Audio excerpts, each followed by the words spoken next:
이번 시간에는 생존 분석에 대해서 살펴보겠습니다. 생존 분석은 저 임상 연구를 하는 입장에서는 상당히 많이 다루는 그런 분석 방법이고요. 생존 분석이라 하면 어떤 이벤트, 사건이 일어나거나 그 일어나지 않은 결과와 그런 이벤트가 일어날 시점을 미리 예측하는 그런 일종의 통계학의 방법론 중에 하나입니다. 먼저 생존 분석에 사용되는 자료의 특성과 몇 가지 개념들을 간단히 정리를 하고 선생님들 잘 아시겠지만 실습으로 넘어가 보겠습니다. 먼저 생존 분석의 이제 가장 큰 특징 중에 하나는 time to event analysis라는 겁니다. 기존의 simple linear regression이라든지 logistic regression과는 차이가 있는 게 이제 time이라는 게 이제 들어가 있는 건데요. 예를 들어서 우리가 연구를 시작하는 시점을 T0라고 하고 연구의 종료 시점을 Tend라고 했을 때 과연 이 중간의 기간, 인터벌 동안 이벤트가 생길 건지 안 생길 건지를 분석하는 그런 방법이라고 보시면 되겠습니다.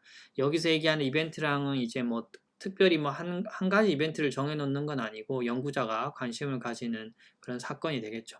뭐 사망이 될 수도 있고 재발이 될 수도 있고요. 뭐 회복이 될 수도 있겠습니다. 그래서 이런 타임 투 이벤트 어널리시스에서 제일 중요한 개념 중에 하나가 이제 기존에 등장하지 않았던 건데 센서링이라는 개념입니다. 한글말로는 중도 절단이라는 개념인데요. 이 중도 절단이라는 개념을 보시면 두 가지 자료가 있을 수 있습니다. 타임 투 이벤트 어널리시스에는 언센서링 된 데이터가 있고 센서링 된 데이터가 있겠습니다. 먼저 제가 이렇게 그림으로 그렸습니다. 약 5명의 환자가 있다라고 봤을 때 타임 0부터 타임 5까지 보겠습니다. 타임 0는 연구의 시작 시점이고요. 쭉 오른쪽으로 시간이 진행됨에 따라 관찰을 하였을 때 타임 5, 즉 연구가 끝날 시점에 이 5명의 환자는 서로 각기 다른 그런 양상을 보일 수 있습니다. 먼저 첫 번째 환자 같은 경우에는 타임 0부터 연구 시점에 인롤이 되어서 연구 끝까지 진행이 되었던 환자입니다. 추적 관찰이 되었는데 이벤트는 발생하지 않았습니다. 즉 이렇게 이벤트가 발생하지 않았지만 이 추적 기간, 관찰 기간 동안 다 연구를 끝마칠 수 있었던 경우도 센서링의 한 가지라고 보시면 됩니다. 두 번째 환자의 경우에는 시작 시점에 같이 추적 관찰이 시작되었지만 중간에 이벤트가 발생을 해버렸습니다. 이런 경우에는 언센서링 된 데이터죠. 이벤트가 발생하였기 때문에. 그리고 세 번째 환자 같은 경우는 비록 T0부터 시작하지는 않았지만 중간부터 관찰을 시작해서 중간 이후에 추적 관찰했을 때 중간에 이벤트가 발생했습니다. 네 번째 환자 같은 경우에는 처음부터 추적 관찰을 했는데 이벤트가 발생하진 않았지만 어떤 이유로 예를 들어서 뭐 팔로업 로스가 될 수도 있을 거고 연구의 드랍아웃이 될 수도 있을 겁니다. 그렇게 중지된 경우 이벤트 없이 팔로업 중간에 멈추게 된 경우를 우리가 대표적인 그런 센서링 케이스라고 볼 수 있겠습니다. 다섯 번째 환자도 똑같죠. 1번 환자랑 사실 별반 다를 게 없습니다. 비록 연구 처음부터 시작 시점에 인롤되지는 않았지만 계속 오른쪽으로 팔로업 했을 때 연구 끝나는 시점까지 이벤트 없이 꾸준히 추적 관찰이 이루어졌던 환자로서 역시나 이것도 센서링의 종류라고 볼 수 있겠습니다. 즉 그림에서 2번, 3번 같은 경우 이벤트가 발생했기 때문에 이건 센서링된 케이스가 아니고요. 1번, 4번, 5번은 센서링된 케이스라고 볼 수 있겠습니다. 자, 그렇다면 이제 서바이벌 펑션에 대해서 살펴보겠습니다. 서바이벌 펑션 말 그대로 생존 함수인데요. 번역을 하면은 이걸 이제 ST 이렇게 수식으로 많이 표현을 합니다. 근본적인 정의는 이 ST의 정의는 T 시간까지의 이벤트가 발생하지 않고 있다가 이때 생존할 그런 확률입니다. 그래서 보시면은 요 t가 타임이기 때문에 예를 들어서 st는 앞에 말씀드린 것처럼 st는 p라고 봤을 때 이 p는 t 시점까지 환자가 생존해 있을 확률을 p라고 보는 거고 만약에 이 t가 t 자리에 제로가 들어가면 어떻게 될까요? 이렇게 되면 이 probability는 무조건 1이 되겠죠. 왜냐하면 연구 시작 시점에는 모든 환자가 100% 살아있기 때문입니다. 하지만 무한정 이렇게 시점을 늘려가게 되면은 결국은 이 생존 확률 probability는 거의 제로에 가깝게 수렴할 수밖에 없게 되어 있을 겁니다. 그리고 이제 hazard function이라고 하는 것은 survival function이 생존 함수라면은 hazard function은 이제 반대의 개념인데요. 위험 함수라는 건데 H로 표시합니다.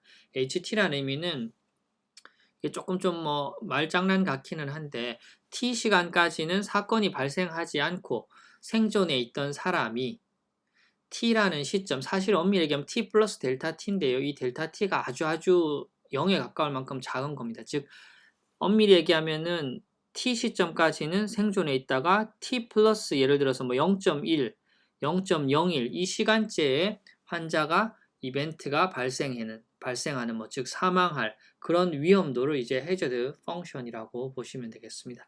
자세한 수식은 저희가 좀 생략을 하고 바로 실습으로 넘어가 보도록 하겠습니다. 먼저 서바이벌 어널리시스에서 사용하게 될 패키지는 서바이벌 패키지고요. 저희가 사용하게 될 실습 데이터는 나눠드린 서바이벌 ex.csv입니다. 이걸 sub.dt로 명명해서 데이터를 불러오겠습니다. 먼저 sub.dt 데이터 파일 형태를 한번 볼까요? 20명의 환자의 6개의 칼럼으로 이루어져 있고 보시면은 ID, 젠더, LC, 스타트 데이트, HC 데이트, HCC 뭐 이런 식의 6개의 베리어블로 구성되어 있습니다. 테이블로 나타낸 사실 이 데이터가 전체 다죠. 이 sub.dt 데이터는 20명의 환자에게서 성별, 간경변증 여부, 스타트 데이트라 하면 추적 관찰 시작 시점 날짜이고요. HCC 데이트는 간암이 발생한 사람에게서는 간암 발생 날짜가 될 거고 간암이 발생하지 않은 환자에게서는 마지막 추적 관찰 일자가 되겠죠. 즉 스타트 데이트부터 HCC 데이트 요 사이 기간이 observation period라고 보시면 되겠습니다. 자, 그러면 observation period는 우리가 이제 개념은 알지만 실제로 여기 데이터였기 때문에 구해줘야 됩니다. 그렇다면은 말씀드렸듯이 스타트 데이트와 HC 데이트 간의 시간차를 우리가 observation 기간이기 때문에 이거를 계산해서 HCC period라고 새롭게 변수를 만들어 저장을 해 보겠습니다. 자, 지금 현재 보시면은 스타트 데이트와 HCC 데이트 모두 다 데이트 형태죠. 데이트 형태이기 때문에 쉽게 사칙 연산이 가능합니다. 한번 해보겠습니다. 자, 새로운 변수를 만드는데 나는 HCC period라는 변수를 만들 거고 이거는 HCC 데이트 빼기 스타트 데이트가 되겠죠. 이렇게 하고 이제 한 개 더 할 텐데 mutate HCC period는 수치로 바꿔줘야 되기 때문에 수치로 바꿀 거고 그냥 계산하면은 일자로 되기 때문에 우린 연도로 계산하기로 그렇게 하겠습니다.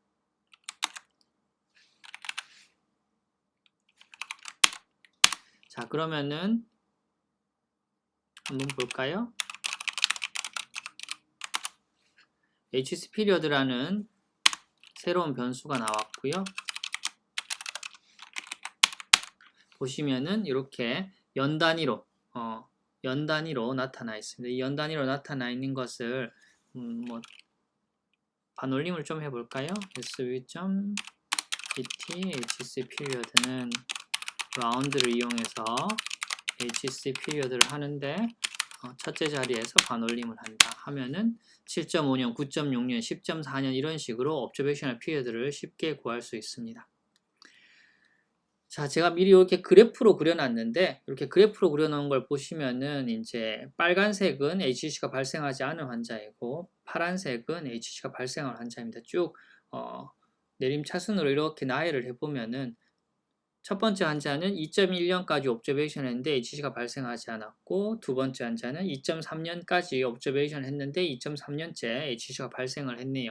세 번째 환자는 2.5년째 HCC가 발생했고 네 번째는 3.2년 다섯 번째 환자는 3.5년까지 옵저베이션을 했는데 HCC는 발생하지 않았습니다. 자, 그러면 이렇게 계산한 20명의 환자로 서바이벌 테이블을 한번 만들어 보겠습니다. 서바이벌 테이블은 자 미리 이렇게 만들어 놨는데 맨 제일 첫 번째 칼럼이 observation period time이 되겠고요.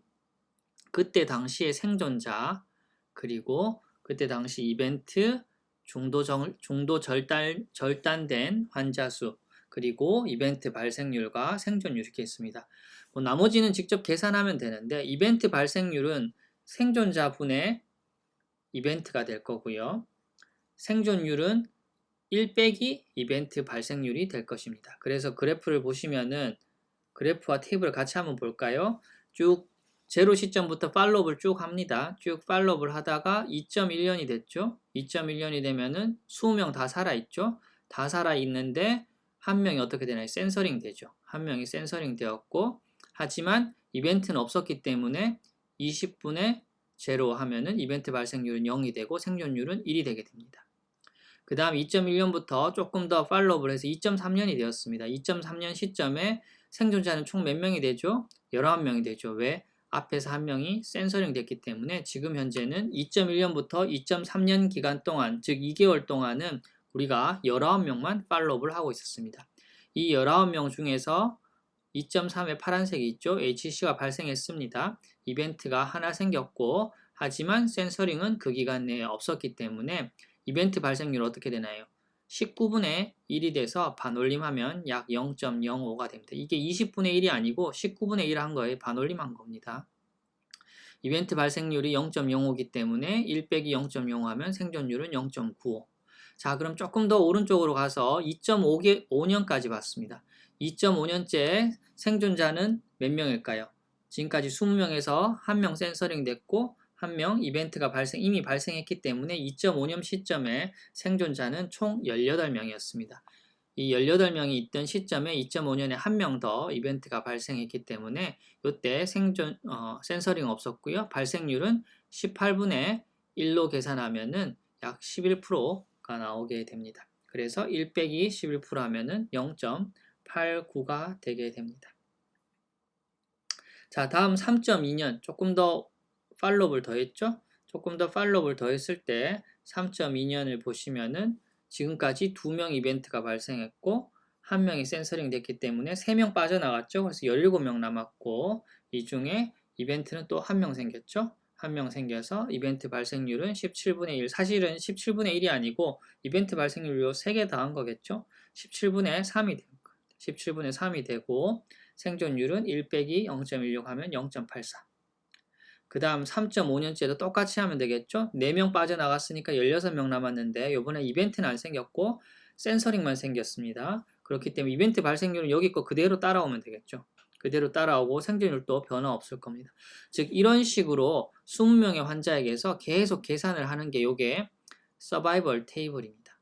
이렇게 서바이벌 테이블 말 그대로 2.1년째 이벤트 발생률, 생존율, 2.3년째 이벤트 발생률, 생존율을 그래프에 나타내면 이렇게 될 겁니다. 2.1년째 보실까요? 2.1년째 생존율은 100%입니다. 2.1년째 생존율은 100%고 생존율이 처음 떨어지는 시점이 2.3년이죠. 2.3년째 생존율은 95%. 요쯤 될 겁니다. 2.3년째 생존율이 처음으로 이렇게 떨어지죠. 95%. 그 다음에 생존율 어떻게 되나요? 95%로 쭉 가다가 2.5년째 89%로 좀 떨어집니다. 2.5년째 89%, 쭉 가다가 2.5년째 89% 이렇게 떨어지는 거죠.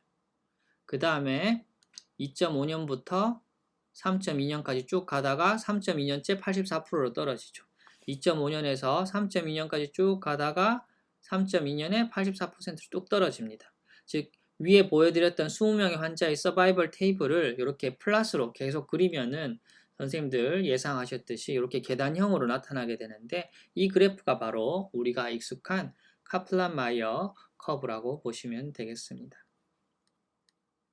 사실은 이게 이제 원론적인 이야기고요. 카플란-마이어가 어떻게 그려진다 이번 기회에 한 번만 알아두시면 되고 우리가 실제로 그림만 빨리 그릴 줄 알면 됩니다.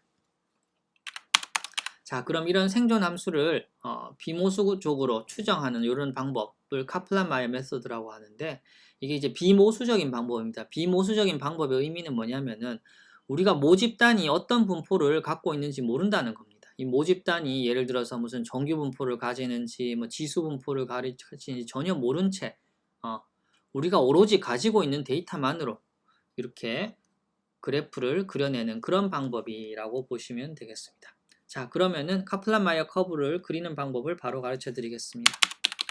카플란-마이어 커브, 우리가 보통 서바이벌 커브 이렇게 얘기하는데 서바이벌 커브에서 제일 많이 쓰이는 공식이 요겁니다. solve fit의 solve의 관찰 기간, 이벤트, 그 다음에 물결 표시 1, 데이터 이런 식으로 써주면 되거든요. 그러면은 바로 한번 해보겠습니다. 자, F1이라는 객체에 담는데 serve, feed, survival, 여기 S가 대문자입니다. 요게 대문자. 그 다음에 괄호 열고 period, observation period, 여기서는 HCC 우리 period죠. 그 다음에 event HCC, 그 다음에 전체 환자를 볼 때는 1로 하면 되고 데이터는 sv.dt. 이렇게 하면 벌써 서바이벌 어널리시스가 끝났습니다. 그럼 이거를 플러스로 바로 한번 그려보겠습니다. 플러스로 그리니까 어떻게 나오죠? 바로 카플란-마이어 커브가 나오고, 자세히 보시면은 지금 방금 빨리 그렸던 이 커브하고 저희가 일일이 매뉴얼로 하나하나씩 손대서 그렸던 이 커브하고 모양이 같은 것을 보실 수 있습니다. 즉 매뉴얼로 이렇게 일일이 포인트로 다 표시한 게 결국은 카플란-마이어 커브가 된다, 이렇게 이해하시면 되겠습니다. 하지만 요건 이제 베이스 플러스로 이제 그린 거고요. 우리가 이제 논문을 뭐 쓴다든지 이럴 때는 조금 좀 여러 가지 옵션이라든지 이쁜 그런 방법을 써야 되기 때문에 베이직 플러스보다는 우리 서브 마이너라는 패키지가 있습니다. 서브 마이너, 이런 패키지를 인스톨해서 로딩한 다음에 쓰면은 훨씬 더 이쁜 카플란-마이어 커브를 그릴 수 있습니다. 예를 들어서 명령어는 gg 서브 플랫인데요. 위에 객체 F1은 그냥 바로 해볼까요? 하면 벌써 이렇게 카플란-마이어 커브가 나오죠.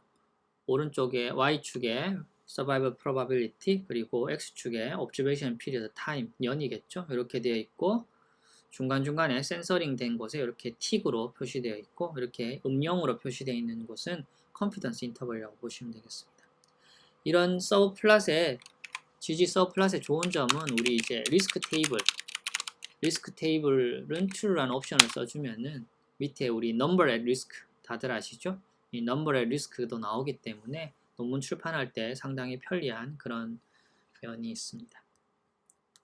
자, 그 다음 이론적인 얘기 조금만 좀 더 해볼까요?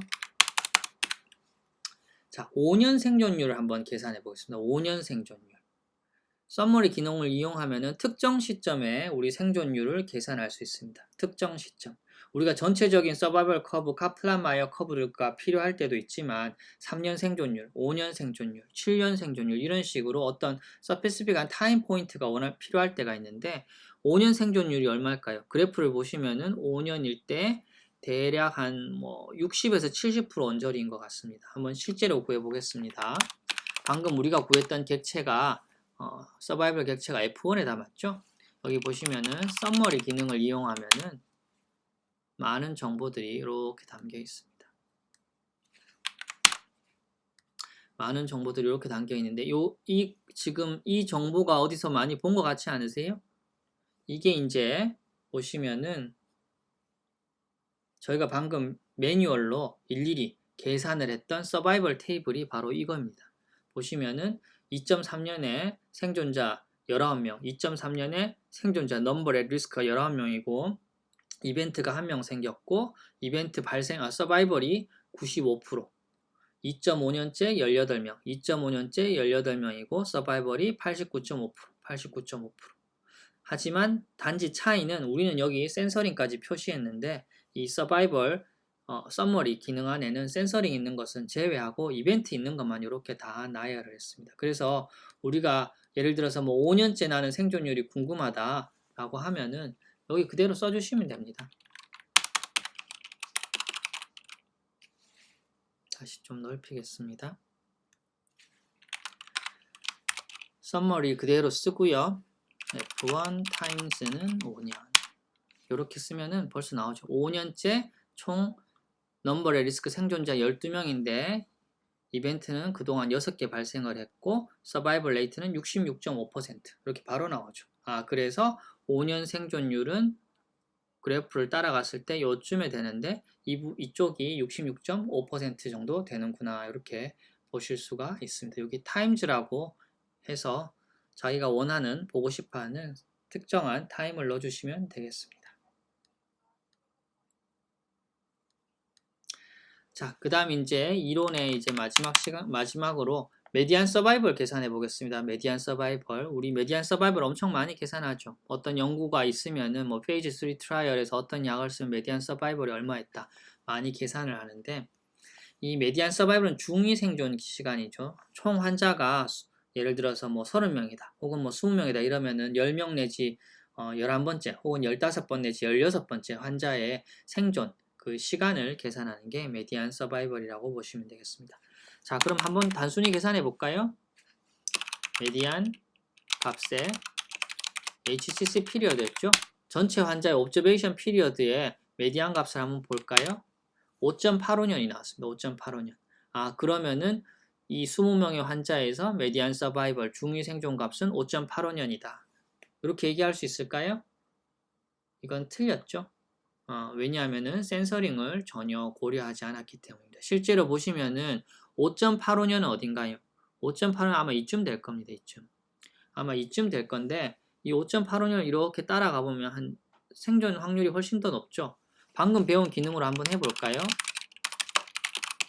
5.85년. 5.85년의 생존율이 얼마인가요? 60.5%죠. 생존율이 60.5%입니다. 60.5%.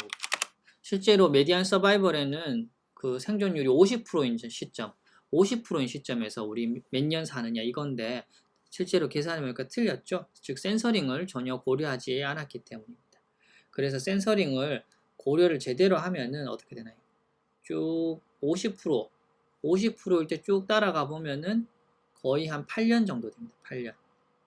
즉 이 20명의 환자에서 메디안 서바이벌, 즉 50%의 프로바빌리티로 환자가 살아있을 시점이 8년 정도 됩니다. 한번 해볼까요? summary F1 times는 8. 거의 뭐 45%. 사실은 그 위에가 여기 꺾임, 여기 떨어지는 데가 45%고 여기 위에가 50% 좀 넘기 때문에 메디안 서바이벌은 그 전에 있던 프로바빌리티를 따라가기 때문에 8년이라고 보시면 되겠습니다.